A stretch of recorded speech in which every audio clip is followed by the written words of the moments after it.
जय केदारनाथ बाबा की। ये यात्रा केवल रास्तों की नहीं, ये आत्मा से परमात्मा तक की यात्रा है। आज हम हरिद्वार से निकलेंगे ऋषिकेश, देवप्रयाग, रुद्रप्रयाग, गुप्तकाशी होते हुए हिमालय के गोद में बसे बाबा केदार के धाम तक। ये वही स्थान है जहां भगवान शिव ने पांडवों को दर्शन दिए थे। कहते हैं यहाँ का हर पत्थर शिवमय है और हर श्वास में गूंजता है हर हर महादेव। हरिद्वार, हरि का द्वार। यहीं से गंगा नदी पहाड़ों को छोड़कर मैदान की ओर बहना शुरू करती है।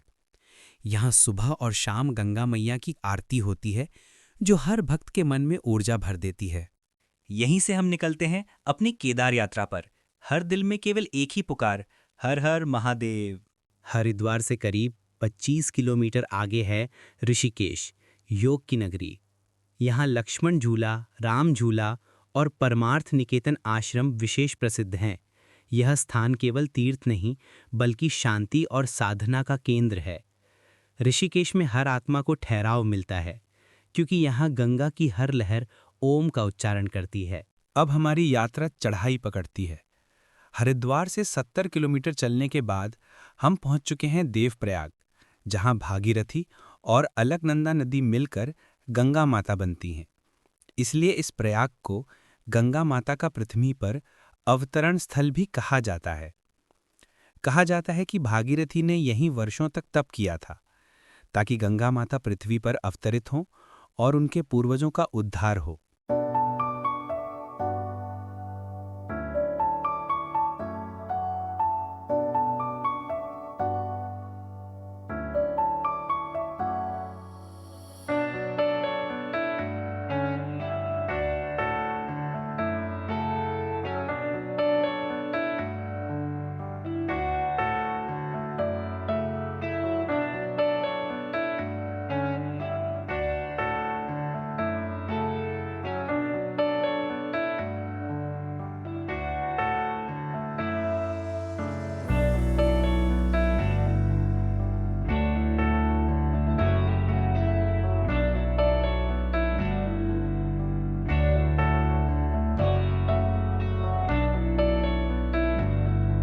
देवप्रयाग के बाद रास्ता श्रीनगर से होकर रुद्रप्रयाग पहुंचता है। ये वही स्थान है जहां मंदाकिनी और अलकनंदा मिलती हैं। रुद्रप्रयाग का नाम भगवान शिव के रुद्रावतार से पड़ा, जहां उन्होंने भगवान विष्णु को दर्शन दिए थे। यहाँ का दृश्य इतना मनमोहक है कि लगता है मानो प्रकृति स्वयं भगवान की उपासना कर रही हो। रुद्रप्रयाग से करीब 40 किलोमीटर आगे है गुप्तकाशी, जहां भगवान शिव ने पांडवों से छिपकर निवास किया था। और यहीं से 12 किलोमीटर दूर है त्रियुगी नारायण, जहां भगवान शिव और माता पार्वती का विवाह हुआ था। यहाँ विवाह का अग्निकुंड आज भी प्रज्वलित है। ये स्थान दाम्पत्य जीवन की पवित्रता और प्रेम का प्रतीक है। भक्त मानते हैं कि यहाँ विवाह करने वाले युगल का संबंध सदैव अखंड रहता है। गुप्तकाशी से केदारनाथ जाने के लिए यात्री के पास दो विकल्प है। या तो पैदल ट्रैक, घोड़ा, पालकी या पिट्ठू करके जाए, या हेलीकॉप्टर से। ट्रैकिंग करने वाले यात्री सोनप्रयाग तक अपना निजी वाहन से जाते हैं, जहां यात्रियों को अपने वाहन पार्क करने पड़ते हैं। आगे का मार्ग केवल स्थानीय जीप या टैक्सी से तय किया जाता है। 5 किलोमीटर आगे है गौरीकुंड, माता पार्वती का तपस्थल। यहाँ एक गर्म जलकुंड है, जहां स्नान कर यात्री आगे की चढ़ाई शुरू करते हैं। अब शुरू होती है असली तपस्या।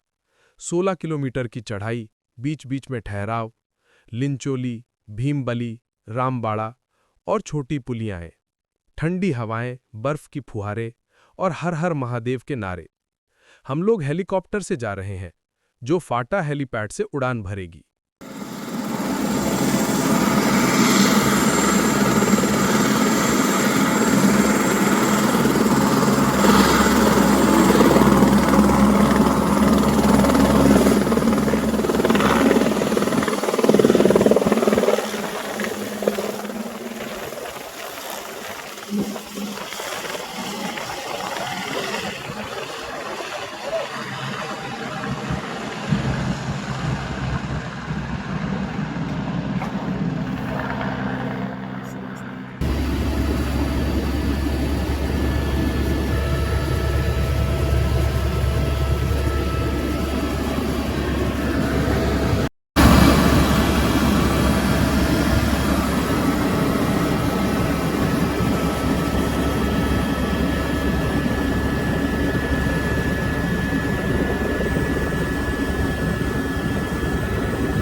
घंटों की यात्रा के बाद जब पहली बार सामने आता है वो दृश्य, तो शब्द नहीं केवल आंसू निकलते हैं। चारों ओर बर्फीली चोटियां, बीच में मंदिर जो मानो स्वयं शिव का स्वरूप है। कहते हैं यहाँ भगवान शिव ने बैल का रूप धारण किया था। जब पांडव भगवान शिव को खोजते खोजते गुप्त कांची तक पहुंच गए, तब भगवान शिव वहां से भी भाग गए और केदार पर्वत में बैल के रूप में आ गए। जब भीम ने पहचान कर उनकी पूंछ पकड़ी तो शिवजी भूमिगत हो गए और उनके शरीर का ऊपरी भाग केदारनाथ में प्रकट हुआ। महाभारत युद्ध के बाद पांडवों ने अपने पापों का प्रायश्चित करने के लिए भगवान शिव की खोज की। भगवान शिव उनसे नाराज होकर यहाँ के पर्वतों में छिप गए। भीम ने जब बैल की पूंछ पकड़ी तो बैल रूपी शिव जमीन में अंतर्ध्यान हो गए और बाद में टुकड़ों में फिर से प्रकट हुए। केदारनाथ में कुबड़ उठा, तुंगनाथ में भुजाएं दिखाई दीं, रुद्रनाथ में चेहरा दिखा, मध्य महेश्वर में नाभि और पेट सतह पर आए और कल्पेश्वर में बाल दिखाई दिए। ऐसा माना जाता है कि केदारकांठा पर्वत पर शिव का गला गिरा था। जब शाम को आरती शुरू होती है तो पूरा वातावरण शिवमय हो जाता है। घंटियों की गूंज, धूप की महक और बर्फ से टकराती आरती की लौ, ये दृश्य आत्मा को अंदर तक झकझोर देता है।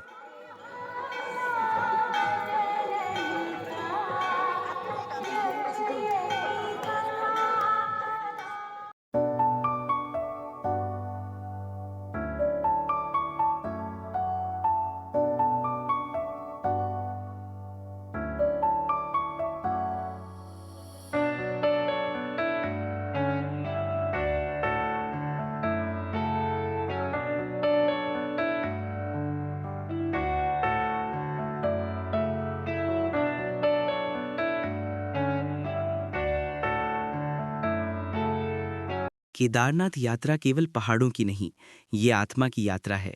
यहाँ पहुंचकर समझ आता है कि भगवान शिव केवल मंदिर में नहीं, वो हर कण में, हर पर्वत में और हर हृदय में विद्यमान हैं।